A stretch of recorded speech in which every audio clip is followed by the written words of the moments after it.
Have you thought, going back to time machine themselves? Hmm. Have you thought of what would be, because the DeLorean's the coolest, but practically I think it's a disaster. You would get maybe one lucky trip where you don't get killed the Oh, second you enter sure. the other time, Yeah. or kill somebody else. Like you just show up and you're just in the middle of a preschool. Okay, that's Uh, I've just destroyed 30 kids and hit a wall. right, right.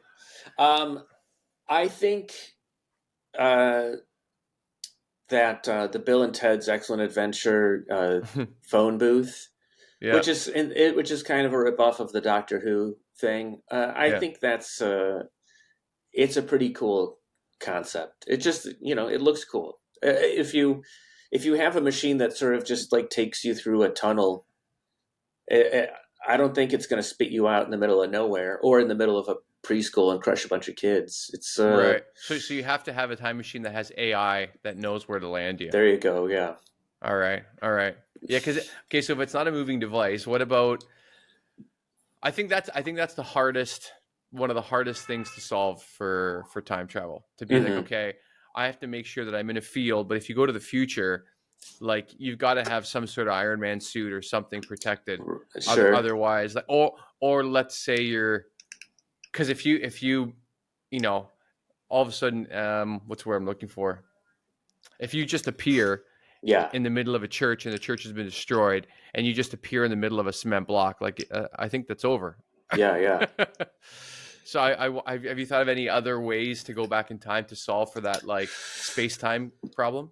Well, I thought about this, which somewhat relates, and it's that we just have to, as a society, collectively get comfortable with the idea of somebody from the future just appearing in front of us, Hmm.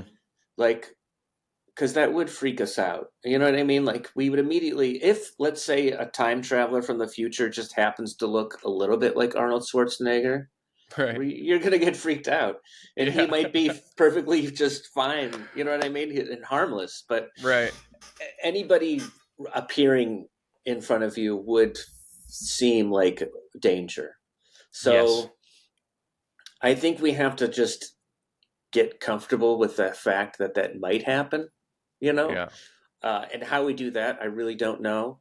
Um, but that is the beautiful thing about movies, where it's maybe we just need more time travel stories where the time travel isn't connected to some sort of like danger or threat, and it's just sort of like all good.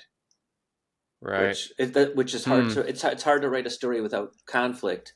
But the fact that we think that time travel is going to destroy things comes from a perception that's wrapped up with narrative conflict, because that's what stories have to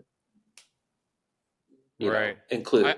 I do like that topic. I think is a great one for a whole bunch of things, that the way we understand life in the world, especially if you're a person like me, and it sounds like yourself as well, that reads, you watch movies, you watch TV shows.